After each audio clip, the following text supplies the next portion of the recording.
ସନ୍ଥ ନାମଦେବ ଥରେ ରାତିର ସମୟରେ କୁଆଡ଼େ ଯାଉଥିଲେ। ତାଙ୍କୁ ଏକ ଲୋକ ମିଳିଲା। ସେ ଚୋର ଥିଲା ଏବଂ ଚୋରି କରିବା ପାଇଁ ବାହାରିଥିଲା। ସନ୍ଥ ନାମଦେବକୁ ଦେଖି ସେ ଲୁଚିବାର ଚେଷ୍ଟା କଲା।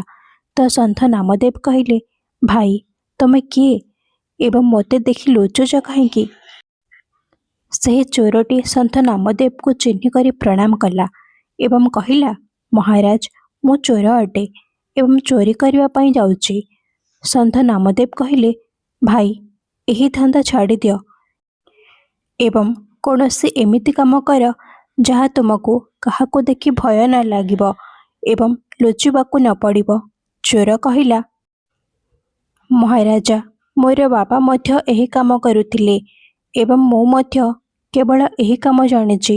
ଏହା ବ୍ୟତୀତ ଅନ୍ୟ କୌଣସି କାମ ମୋତେ ଆସେ ନାହିଁ। ପୁଣି ମୁଁ ପଢ଼ା ଲେଖା ମଧ୍ୟ ନୁହେଁ ଏବଂ ନା ହିଁ ମୋର ପାଖରେ ଏତେ ଧନ ଅଛି ଯେ ମୁଁ ବ୍ୟାପାର ଆଦି କରିପାରିବି। ଯଦି ମୁଁ ଏହି ଧନ୍ଦା ଛାଡ଼ିଦେବି ତ ପୁଣି ପରିବାରର ପାଳନ ପୋଷଣ କେମିତି କରିବି? ତାର ଏହି ଉତ୍ତର ଶୁଣି ସନ୍ଥ ନାମଦେବ କିଛି କ୍ଷଣ ଚୁପ୍ ରହିଲେ। ପୁଣି କହିଲେ, ଆଚ୍ଛା ଭାଇ, ତୁମେ ଏହି ଧନ୍ଦା ନିଃସନ୍ଦେହ କର, ପରନ୍ତୁ ଆମର ଗୋଟିଏ କଥା ମାନିନିଅ। ଚୋର କହିଲା, ଆଜ୍ଞା, କୁହ। ସନ୍ଥ ନାମଦେବ କହିଲେ, ପ୍ରଥମେ ବଚନ ଦିଅ ଯେ କି ତୁମେ ମୋର କଥା ମାନିବ। ଚୋର ବଚନ ଦେବା ପରେ ସନ୍ଥ ନାମଦେବ କହିଲେ, ଆଜିଠାରୁ ତୁମେ କୌଣସି ପରିସ୍ଥିତିରେ ମଧ୍ୟ ମିଛ କହିବ ନାହିଁ। ସବୁବେଳେ ସତ କହିବ। ତୁମର କଲ୍ୟାଣ ହେବ। ଏହା କହି ସନ୍ଥ ନାମଦେବ ତ ନିଜ ରାସ୍ତାରେ ଚାଲିଗଲେ। ଏପଟେ ଚୋର ଭାବିଲା ଯେ ମିଛ କହିବି ନାହିଁ ତ କାମ କେମିତି କରିବି? କିନ୍ତୁ ଏବେ ତ ସନ୍ଥ ନାମଦେବକୁ ବଚନ ଦେଇ ସାରିଛି। ଏବେ କିଛି ମଧ୍ୟ ହୋଇଗଲେ ନିଜ ବଚନ ଭାଙ୍ଗିବି ନାହିଁ। ଏହା ଭାବି ଚୋର ମଧ୍ୟ ଚୋରି କରିବା ଲକ୍ଷ୍ୟରେ ଅନ୍ୟ ଆଡ଼କୁ ଗଲା। କିଛି ଦୂର ଯିବା ପରେ ତାକୁ ଏକ ବ୍ୟକ୍ତି ନଜରକୁ ଆସିଲା। ସେ ବାସ୍ତବରେ ସେଠାକାର ରାଜା ଥିଲା, ଯିଏ ଭେଷ ବଦଳାଇ ନଗରର ଭ୍ରମଣ କରୁଥିଲା। ସେ ମଧ୍ୟ ଚୋରକୁ ଦେଖିଲା। ରାଜା ସେହି ଚୋରକୁ ଧୀରେ ପଚାରିଲା, ତୁମେ କିଏ ଏବଂ ଏହି ସମୟରେ କେଉଁ ଆଡ଼କୁ ଯାଉଛ? ଚୋର ମନ ହିଁ ମନରେ ବିଚାର କରିବାକୁ ଲାଗିଲା, ମିଛ ତ ମୁଁ କହିପାରିବି ନାହିଁ, ଏଥିପାଇଁ ସତ କଥା କହିଦେଉଛି। ଯାହା ହେବ ଦେଖାଯିବ। ମନରେ ଏହା ଭାବି ସେ ଉତ୍ତର ଦେଲା, ମୁଁ ଚୋର ଅଟେ ଏବଂ ଚୋରି କରିବାର ଲକ୍ଷ୍ୟରେ ହିଁ ଘରକୁ ଯାଉଛି। ରାଜା ଚକିତ ହେଲା। ଏହା କେମିତି ଚୋର ଅଟେ ଯେ ନିଜକୁ ହିଁ କହୁଛି ମୁଁ ଚୋର ଅଟେ ବୋଲି? ସେ ଆଶ୍ଚର୍ଯ୍ୟ ପ୍ରକଟ କରି କହିଲା, କାହିଁକି ମଜାକ କରୁଛ? ତୁମେ ଅବଶ୍ୟ ହିଁ କୌଣସି ସୈନିକ ଅଥବା ଗୁପ୍ତଚର ଜଣାପଡ଼ୁଛ। ଚୋର କହିଲା, ନା, ମୁଁ ମଜାକ କରୁନାହିଁ। ମୁଁ ସତରେ ହିଁ ଚୋର ଅଟେ ଏବଂ ଚୋରି କରିବା ମୋର ଧନ୍ଦା ଅଟେ। ରାଜା କହିଲା, ଭାଇ, ଚୋର ତ ମୁଁ ମଧ୍ୟ ଅଟେ, ପରନ୍ତୁ ଏବେ ଏବେ ନୂଆ ଧନ୍ଦା ଆରମ୍ଭ କରୁଛି। ଭଲ ହେଲା, ତମେ ମିଳିଗଲ। ଆଜି ଦୁହେଁ ମିଶି ଚୋରି କରିବା। ଯଦି ତୁମେ କହିବ ତ ରାଜମହଲରେ ଚୋରି କରିବା। ଚୋର କହିଲା, ପାଗଳ ହୋଇଗଲ କି? ରାଜମହଲରେ କେମିତି ପଶିବା? ରାଜା କହିଲା, ଡର ନାହିଁ, ମୋର କଥା ଧ୍ୟାନରେ ଶୁଣ। ମୁଁ ପ୍ରଥମେ ରାଜମହଲରେ ନୌକର ଥିଲି, ପରନ୍ତୁ ରାଜା କୌଣସି କଥାରେ ରାଗି ମୋତେ ଚାକିରିରୁ ବାହାର କରିଦେଲେ। ରାଜା ମୋତେ ବାହାର କରିଦେଲେ ଏଥିପାଇଁ ଅନ୍ୟ କେହି ମୋତେ ଚାକିରି ଦେବା ପାଇଁ ପ୍ରସ୍ତୁତ ନଥିଲେ। ଏଥିପାଇଁ ମୁଁ ଏହି ଧନ୍ଦା ଆପଣେଇଛି। ମୋତେ ରାଜମହଲର ଏକ ଗୁପ୍ତ ଦ୍ୱାର ଜଣାଅଛି। ଚାଲ ଆଜି ରାଜମହଲରୁ ଭାଗ୍ୟ ପରୀକ୍ଷା କରିବା।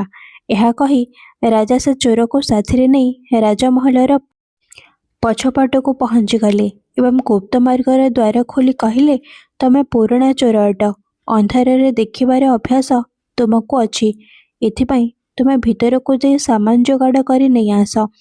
ମୁଁ ଏଠାରେ ପହରା ଦେଉଛି। ଚୋର କହିଲା, ଏତେ ବଡ଼ ମହଲରେ ମୋତେ କେମିତି ଜଣାପଡ଼ିବ ଯେ ସାମାନ କେଉଁଠାରେ ରଖା ହୋଇଥିବ? ରାଜା ତାକୁ ଖଜଣାର ରାସ୍ତା ଏବଂ ସେ ପର୍ଯ୍ୟନ୍ତ ପହଞ୍ଚିବାର ସବୁ ଯୁକ୍ତି ବୁଝାଇଲା। ଚୋର ଭିତରକୁ ଗଲା ଏବଂ ଖଜଣାର ଦ୍ୱାରରେ ପହଞ୍ଚିଗଲା। ସେ କବାଟରେ ଏକ ଚରଖି ଲଗାଇଲା। ତାକୁ ବୁଲାଇବା କ୍ଷଣି ଦ୍ୱାର ଖୋଲିଗଲା। ଚୋର ଦେଖିଲା, ସେଠାରେ ଅନେକ ବଡ଼ ବଡ଼ ମଜବୁତ ବାକ୍ସ ରଖା ହୋଇଛି, ଯେଉଁଠାରେ ବଡ଼ ବଡ଼ ତାଲା ଲଗା ହୋଇଛି। ସେ ଚାବିର ଗୁଚ୍ଛା ତଥା କିଛି ଅନ୍ୟ ହତିଆର ବାହାର କଲା ଏବଂ ବାକ୍ସର ତାଲା ଖୋଲିବାର ଚେଷ୍ଟା କଲା, ପରନ୍ତୁ ତାର ସବୁ ଚେଷ୍ଟା ଅସଫଳ ହେଲା। ସେ ଏହା ଭାବି କୋଠରୀରେ ଦୃଷ୍ଟି ପକାଇଲା ଯେ ସାୟଦ କୌଣସି ଲୁହାର ଛଡ଼ ଆଦି ମିଳିଯିବ। ସେତିକିବେଳେ ତାର ଦୃଷ୍ଟି ଗୋଟିଏ ବାକ୍ସ ଉପରେ ପଡ଼ିଗଲା, ଯାହା ଆକାରରେ ଛୋଟ ଥିଲା ଏବଂ ଗୋଟିଏ ବଡ଼ ବାକ୍ସର ଉପରେ ରଖା ହୋଇଥିଲା। ସେ ତାର ତାଲା ଖୋଲିବା ପାଇଁ ଚେଷ୍ଟା କଲା। ଅଳ୍ପ ଚେଷ୍ଟାରେ ତାଲା ଖୋଲିଗଲା। ସେ ଢାଙ୍କୁଣୀ ଉଠାଇ ଦେଖିଲା ତ ସେଥିରେ ଗୋଟିଏ ଛୋଟ ସନ୍ଦୁକର ଅତିରିକ୍ତ ଆଉ କିଛି ନଥିଲା। ସେ ସନ୍ଦୁକ ବାହାର କଲା। ଯେମିତି ଢାଙ୍କୁଣୀ ଖୋଲିଲା, ତାର ଆଖି ଚମକି ଉଠିଲା। ସେଥିରୁ 3 ବହୁମୂଲ୍ୟ ହୀରା ରଖା ହୋଇଥିଲା। ସେ ସେଥିରୁ 3 ହୀରା ଉଠାଇଲା ଏବଂ ସେଠାରୁ ଚାଲିବାକୁ ଲାଗିଲା। ସେତିକିବେଳେ ତାର ହୃଦୟରେ ବିଚାରକୁ ଆସିଲା ଯେ ହୀରା ତ 3ଟି ଅଟେ। ଆମେ ଦୁହେଁ ଏହାର ଅଧା ଅଧା ଭାଗ କେମିତି କରିବ? ମୁଁ ମିଛ ନ କହିବାର ବଚନ ସାନ୍ଥକୁ କରିଛି। ଏହା ଭାବି ସେ ଏକ ହୀରା ସନ୍ଦୁକରେ ପୁଣି ରଖିଦେଲା ଏବଂ 2ଟି ହୀରା ନେଇ ମହଲରୁ ବାହାରକୁ ଆସିଗଲା। ବାହାରକୁ ଆସି ସେ ରାଜାକୁ କହିଲା, ଏହି 2ଟି ହୀରା ଆଣିଛି। ଗୋଟିଏ ତୁମର, ଗୋଟିଏ ମୋର। ଏହା କହି ସେ ଗୋଟିଏ ହୀରା ରାଜାକୁ ଦେଇଦେଲା ଏବଂ ସେଠାରୁ ଚାଲିଗଲା। ତାର ଯିବା ପରେ ରାଜା ଭାବିଲା ଯେ ହୀରା ତ ସେହି ସନ୍ଦୁକରେ 3ଟି ଥିଲା। ପୁଣି ସେ ଏହା କାହିଁକି କହିଲା ଯେ ମୁଁ 2ଟି ହୀରା ଆଣିଛି? ଚାଲିକରି ଦେଖିବା ଉଚିତ। ଏହା ଭାବି ରାଜା ସେଠାକୁ ଗଲା ତ ଦେଖିଲା କି ଗୋଟିଏ ହୀରା ସନ୍ଦୁକରେ ହିଁ ରଖା ହୋଇଛି। ରାଜା ବଡ଼ ଆଶ୍ଚର୍ଯ୍ୟ ହୋଇଗଲା ଯେ ଏହା କେମିତି ଚୋର ଅଟେ, ଯିଏ ଚୋରି ମଧ୍ୟ କରିଥାଏ ଏବଂ ସତ ମଧ୍ୟ କହିଥାଏ। ରାଜା ଖଜଣାର ଦ୍ୱାର ଖୋଲା ଛାଡ଼ିଦେଲା ଏବଂ ନିଜ ଶୟନ କକ୍ଷକୁ ଯାଇ ଶୋଇଗଲା। ସକାଳ ହେଲା ଏବଂ ଅଳ୍ପ ସମୟ ମଧ୍ୟରେ ହିଁ କୋଳାହଳ ଶୁଣାଗଲା ଯେ ରାଜମହଲର ଖଜଣାରୁ ଚୋରି ହୋଇଯାଇଛି। ରାଜା ନିଜ ମନ୍ତ୍ରୀଙ୍କୁ ଡାକିଲା ଏବଂ ଚୋରି ବିଷୟରେ ବତାଇ କହିଲା ଯେ ଖଜଣାର ଦ୍ୱାର ଖୋଲା ହୋଇଛି। ଅବଶ୍ୟ ହିଁ ଏହା କୌଣସି ଭେଦୀର କାମ ଅଟେ। ଶୀଘ୍ର ହିଁ ଏହାର ଯାଞ୍ଚ କର ଏବଂ ଚୋରର ଠିକଣା ଖୋଜ। ମନ୍ତ୍ରୀ ହଁ ଆଜ୍ଞା କହି ଖଜଣା ରଖାଯାଇଥିବା କୋଠରୀକୁ ଗଲା। ସବୁ ବାକ୍ସ ଯେମିତିକି ସେମିତି ରଖାଯାଇଥିଲା। କେବଳ ଗୋଟିଏ ଛୋଟ ବାକ୍ସର ଢାଙ୍କୁଣୀ ଖୋଲା ହୋଇଥିଲା। ସେ ସେଠାରୁ ଛୋଟ ସନ୍ଦୁକଟି ବାହାର କରାଇ ଦେଖିଲା। ସେଥିରୁ ଏକ ହୀରା ରଖା ହୋଇଥିଲା। ମନ୍ତ୍ରୀକୁ ଜଣାଥିଲା ଯେ ଏହି ସନ୍ଦୁକରେ ବହୁମୂଲ୍ୟ ହୀରା ଅଛି। ଭାବିବାକୁ ଲାଗିଲା ଯେ ଏମିତି ଜଣାପଡ଼ୁଛି ଯେ ଚୋର ଶୀଘ୍ରତାରେ ଗୋଟିଏ ହୀରା ଏଥିରୁ ଛାଡ଼ିଦେଲା। ଏବେ କାହିଁକି ନା ଏହି ହୀରା ମୁଁ ରଖିଦେଉଛି। ଚୋରି ତ ହୋଇଛି ହିଁ। ଚୋର ଯେବେ ଧରା ପଡ଼ିବ ତ ସେ ଯେତେ କହୁଥାଉ କି ମୁଁ 2 ହୀରା ଚୋରାଇଥିଲି, ତାର କଥା କିଏ ମାନିବ? ଏହା ଭାବି ସେ ଏହି ହୀରା ନିଜ ପକେଟରେ ପକାଇଦେଲା ଏବଂ ପୁଣି ରାଜାକୁ ଆସି ସୂଚନା ଦେଲା ଯେ ଶେଷରେ ସବୁ ବାକ୍ସ ତ ଠିକ୍ ଠାକ୍ ରଖା ହୋଇଛି। କେବଳ ସେହି 2 ବାକ୍ସ ଖୋଲା ହୋଇଛି ଯେଉଁଠାରେ 3 ହୀରା ରଖା ହୋଇଥିଲା। ସେହି 3 ହୀରା ଚୋର ନେଇଥିଲା। ମନ୍ତ୍ରୀଙ୍କର ଏହି କଥା ଶୁଣି ରାଜା ହସିଲା। ତତ୍ପଶ୍ଚାତ୍ ସେ ମନ୍ତ୍ରୀଙ୍କୁ ଶୀଘ୍ର ହିଁ ଚୋରକୁ ଖୋଜିବା ପାଇଁ ଆଦେଶ ଦେଲା। ଖୋଜିବା ଆରମ୍ଭ ହେଲା ଏବଂ ଶୀଘ୍ର ଚୋରକୁ ଧରିଦେଲେ ଏବଂ ରାଜଦରବାରରେ ପେଶ କରାଗଲା। ରାଜା ଚୋରକୁ ପଚାରିଲା, କ'ଣ ରାତିରେ ତୁମେ ରାଜମହଲରେ ପଶି ଚୋରି କରିଥିଲ? ଚୋର ହାତ ଯୋଡ଼ି କହିଲା, ହଁ ମହାରାଜ, ଚୋରି ତ ମୁଁ ହିଁ କରିଛି ଏବଂ ମୁଁ ଏହାର ଦଣ୍ଡ ଭୋଗିବାକୁ ମଧ୍ୟ ପ୍ରସ୍ତୁତ ଅଛି। ପରନ୍ତୁ ମୋ ସାଥିରେ ଏକ ଅନ୍ୟ ଚୋର ମଧ୍ୟ ଏଥିରେ ସାମିଲ ଥିଲା। ମନ୍ତ୍ରୀ ପଚାରିଲା, ସେ କିଏ? ତାର ନାମ କୁହ। ଚୋର ଉତ୍ତର ଦେଲା, ମୁଁ ତାର ନାମ ଜାଣେ ନାହିଁ ଏବଂ ସେ କେଉଁଠାରେ ରହେ ଏହା ମଧ୍ୟ ଜାଣେ ନାହିଁ। ରାତିରେ ପ୍ରଥମ ଥର ହିଁ ତା ସହିତ ମୋର ଭେଟ ହୋଇଥିଲା ଏବଂ ସେହି ଗୁପ୍ତଦ୍ୱାରରୁ ଖଜଣା ପର୍ଯ୍ୟନ୍ତ ପହଞ୍ଚିବାର ରାସ୍ତା ମୋତେ କହିଲା। ମନ୍ତ୍ରୀ କହିଲା, ୱାଃ, କ'ଣ କାହାଣୀ ଗଢ଼ିଛ? ତାର ନାମ ଠିକଣା ଶୀଘ୍ର ହିଁ କୁହ, ଅନ୍ୟଥା କାରାଗାରରେ ପୂରାଇ ଦେବି। ଚୋର କହିଲା, ଆପଣ ଯାହା ଚାହିଁବ ଦଣ୍ଡ ଦେଇପାରିବ ମୋତେ, କିନ୍ତୁ ମୁଁ ସତ କହୁଛି, ମୋତେ ତାର ନାମ ଠିକଣା କିଛି ଜଣା ନାହିଁ। ମୁଁ ରାତିର ସବୁ ଘଟଣା ଆପଣମାନଙ୍କୁ ଶୁଣାଉଛି। ଏହା କହି ସେ ରାତିର ସବୁ ଘଟଣା ଯାହା ଘଟିଥିଲା ବର୍ଣ୍ଣନା କଲା ଏବଂ ସେହି ହୀରା ଯାହା ତାର ପାଖରେ ଥିଲା ବାହାର କରି ରାଜାଙ୍କ ଆଗରେ ରଖିଦେଲା। ଶୁଣିକରି ମନ୍ତ୍ରୀ କ୍ରୋଧରେ କହିଲା, ତୁମେ ଚୋର ଅଟ। ତୁମର କଥାରେ ବିଶ୍ୱାସ କରିବା ଉଚିତ ନୁହେଁ। ତୁମେ କହୁଛ କି ତୁମେ 2ଟି ହୀରା ଚୋରାଇଥିଲ ଏବଂ ସେଥିରୁ ଗୋଟିଏ ନିଜ ସାଥୀକୁ ଦେଇଥିଲ। ପରନ୍ତୁ ଚୋରି ତ 3ଟି ହୀରା ହୋଇଛି, ପୁଣି ତୃତୀୟ ହୀରାଟି କୁଆଡ଼େ ଗଲା? ଚୋର କିଛି କହିବା ପୂର୍ବରୁ ହିଁ ରାଜା କହିଲା, ମନ୍ତ୍ରୀଜୀ, ଏହି ଚୋର ଠିକ୍ କହୁଛି।